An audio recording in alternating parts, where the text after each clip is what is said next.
I swear to God, you can see it for yourself if you don't believe me. I looked up from my pancakes to see that Matt was wearing his dead serious look. All of us were sitting at the Taste of Cashmere, a diner that sat across the street from the hospital, and Matt was talking about his latest run-in with weirdness. Me, Matt, David, and Carl had taken to eating there some mornings, especially if the night had been particularly bad, and the food was well worth the price. Carl nodded sagely, chewing his eggs before saying, "I told you, she jumps every night at 3:18. I've watched her do it a dozen times or more, but none of you believed me." Wasn't so much that none of us believed Carl when he told us about the jumping girl. It was more that he had told us so often, we no longer cared. Cashmere had so many weird things going on that one more was just icing on the cake. "I never said I didn't believe you," Matt said. I didn't know it was like that." Matt had come to talk to me after it happened, and the story had been grisly. Matt had been on a break, walking down the South Promenade, the newer part of the hospital, to get coffee. Now, there was a cafeteria on the north end, where we worked, but he claimed that the coffee they brewed on the South Promenade canteen was better by a mile. Matt often made the trip when he had enough quarters to feed the fancy machine they'd set up over there, and today he was in quarters. He'd gotten his coffee and was on his way back when he had to cross the big entryway that looked up onto the other balconies that fronted on the other floors. This was the first thing most guests saw when they came to the front doors, and some people had called it the ballroom because of the large glass chandelier and the polished tile floor.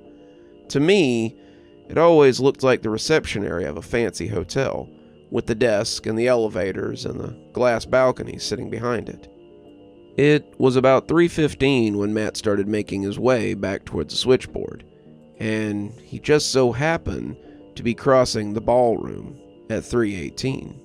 He just so happened to be looking up at the balconies as he crossed the ballroom, and that was the only reason he had seen her at all. Something caught my eye, and when I looked up, she was perched on the railing of the 5th floor. Her feet were bare, her white legs kicking out over empty air as she looked down at me. I started to call to her to ask her what she was doing, but when she pushed off the rail and began to freefall, she screamed. Her cries shook the chandelier, and when she hit the floor, I dropped my coffee and started backpedaling. I couldn't believe it. She'd hit the ground and popped like an overripe melon, and her blood had splattered across the tiles as she hit. I stopped backing up when I hit the wall, and as I stood there hyperventilating, she turned her head and gurgled wetly at me. I think she might have said "Mama," but I can't be sure. I closed my eyes, trying to get control of myself so I could call it in, but when I opened them, the only thing spilled on the tile was my coffee. She was gone. She was nowhere to be seen, and I just stood there and stared at my spilled coffee for about 5 minutes. When my legs finally decided to work again, I came to tell you, he said, nodding at me. The coffee cup in his hand had shook a little as he spoke, and I couldn't help but feel sorry for him. Watching Barbara Flatsby tumble to the polished floor of the South Promenade would have been enough to make anyone spill their coffee. Barbara Flatsby, if the stories were to be believed, was one of the newer ghosts to take up residence in Cashmere Hospital. The South Promenade had been up for less than a year when she had thrown herself from the 5th floor balcony and landed hard enough to crack 5 of the tiles in the pristine entryway. She was a single mother, also newly single. Her boyfriend had left her after he'd heard the news of her pregnancy, and she had tragically lost her baby in childbirth. Truth be told, the stories claimed that it had likely been dead for days, and Barbara was in denial. There were OB nurses who swore they had taken part in the delivery, and the baby had been cold and unresponsive from the first exposed extremity. Barbara had been unwilling to hear this, and had insisted on cradling the baby as she lay sobbing in her hospital bed. After the nurses had insisted that the baby had to be disposed of, the corpse beginning to fall apart under her care, Barbara had become something akin to catatonic. She'd been unresponsive for nearly a week, her room changing from the OB floor to the short-stay unit within days of the birth. Her parents came to see her, her friends came to see her, but she would not respond to any of them. She mostly sat in her misery. That was, until she had gotten up at 3 a.m. one morning and decided to fling herself off the 5th-floor balcony. Her death had been classified as the actions of a heartbroken mother, and there was even a plaque erected in the lobby in her memory. The plaque, however, was hardly necessary. Barbara repeated her show every night at 3:18 for whoever just happened to be in the lobby. All kinds of staff had claimed to have seen her, but they say it was something you didn't quite believe until you saw it for yourself. "It's pretty awful," said David, munching his hash browns and giving a little shudder. "Wait," I asked, "do you mean all of you have seen this girl?" "Yup," David said. "Couple of times," said Carl. "Once too many so far," Matt said. As I ate, I felt a little left out. Everyone else had seen this ghost girl except for me. If I was going to add her to my book, something I was pretty sure I was going to do, I needed to experience it for myself.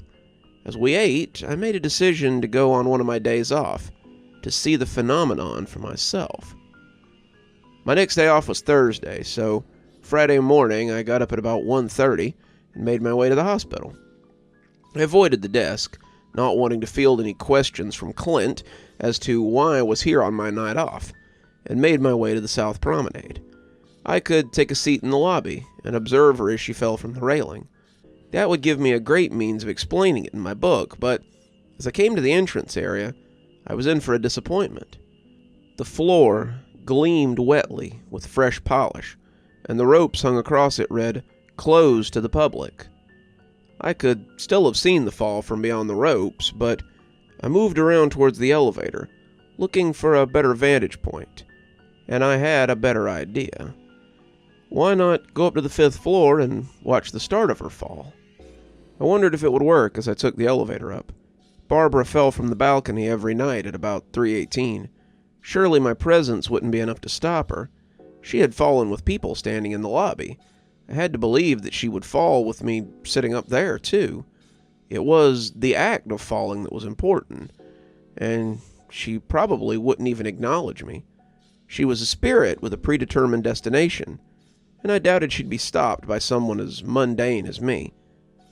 It was 3 o'clock when I took a seat behind the railing, and I sat making notes on my phone as I waited. I was excited. It was a little spooky. I felt proud of myself for doing actual field work. I also felt a little silly as I waited up here for something I didn't actually think would happen. My head was swirling with different emotions as time ticked by. The jumping girl was a big part of hospital history, even if it was one of the newer parts. It would be a travesty not to include it, but as I typed up some simple entries, I felt sure I'd be disappointed. This would be the one night she wouldn't show, and I would have to rely on first-hand accounts to detail the experience. Things like this didn't just happen on set schedules, and no amount of waiting would make it so. Sitting here was like waiting for a particularly scary roller coaster, and I hoped that the experience would live up to the hype. "Are you waiting for someone?" I glanced up, startled out of my contemplation, and there she was. She was sitting on the rail, her legs dangling out into open space. Her hospital gown was long and green, her blonde hair spilling down the back of it, just above her buttocks. She looked so incredibly young. None of the stories ever mentioned her age, and I could believe she was a high school girl or someone's kid sister. She started forward, looking down to the scene of her death, and I became aware that I could see the chain for the chandelier through her if I concentrated hard enough. Seeing her here was like catching Santa Claus putting presents under the tree. You believe he's real, but you're still so surprised to actually see him. "What's the matter? Cat got your tongue?" I wet my lips as I tried to make words. "I suppose I was waiting for you." "For me?" she asked, her eyes turning merry as she looked back over her shoulder at me. Why would you be waiting for me?" Even as she asked, her eyes turned down to the lobby below, the place she would always wind up when it all came down to it. I guess I just wanted to know. I paused, trying to think of something to ask her. "Why do you come back here every night?" She looked back over her shoulder a final time, and her answer seemed so obvious. "Why, the view. It's so pretty. I seem to be drawn to it." Her eyes turned down to the tiles, and I thought for sure she would jump now. Looking at the clock on my phone, however, I saw that it was only 3:15. 3 minutes to go. "I remember coming up here before Anthony was born. I walked up the stairs, trying to get him to come out, and when I reached the top, I looked over the rail and saw the floor below. The patterns, the way the light hits it. It's like a dream. I think I came up here so I could see Anthony again. Like maybe he'd be waiting for me down there in those tiles and lights." 3:16. 2 minutes left. I wanted to show him those lights and those tiles so badly, but now he'll never see them. He's gone beyond them, beyond me, and I'll never get to hold my baby boy and show him there's beauty in the world. 3:17. 1 minute and counting. I got up and took a step towards her, wanting to stop her. I wanted to pull her back. I wanted to show her that there could be life after her son, but I was too late for that. She'd jump either way, would have jumped 5 years ago, no matter what I did, and the realization stopped me. I was stuck, trapped about 5 feet from her, and about 5 years too late to help her. That's when she pushed off from the railing. I thought she might simply fly away for a moment. Her gown fluttered behind her, her hair bouncing in the sudden breeze, before she fell like a stone and went screaming all the way down. I ran to the rail, but it was too late. I was saved from the show that Matt had witnessed and found only an empty lobby below. I stood there for a long time, trying to make sense of it all. The lights and the tiles twinkled merrily, and I had to admit she was right. It was a very pretty view. As I headed for the elevator that would take me back to my car, I knew she would continue to return here, again and again and again. Cashmere Hospital traps its flies, both living and dead, and if we're lucky, it only lets us die once. If we aren't, well, come to the South Promenade lobby at 3:18 if you want to see how that goes. Sometimes it's better to be dead than in whatever hell has trapped poor Barbara. You're still here. I thought you might be. Thanks for joining me for tonight's story. If your insatiable appetite for horror knows no bounds, might I suggest one of our playlists, or one of our previous stories in the archive? There should be one appearing at the end of the story any minute now. And of course, if you're not subscribed, why not go ahead and hit that subscribe button? Maybe hit that notification bell so you don't miss any of the spooky things that we do here.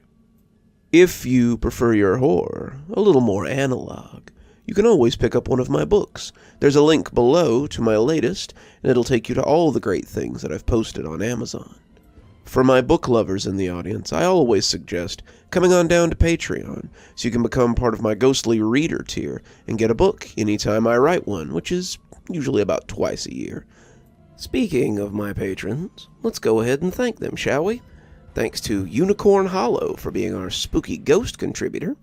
Thanks to Janet and Lady Vengeance for being our spooky skeleton tier contributors. Thanks to Hi Stacy, Winter, Xaronan, Emily Coltsfoot, Stephanie Carrington, Marianne Schuler, Tyler Parker, and Jennifer Damron for being our ghostly reader tier contributors. Thanks, everyone. We just couldn't do the show without you. If you think you might like to support the show in a more monetary fashion, come on down to Patreon. I have many tiers. I'm sure you'll find one that suits you best. I always recommend the Ghostly Reader tier, since you get a signed book anytime I write one on your doorstep. But I have many tiers, and again, I'm sure you'll find one to suit you. And as always, thanks for stopping by. Dr. Plague, signing off. Have a wonderful evening.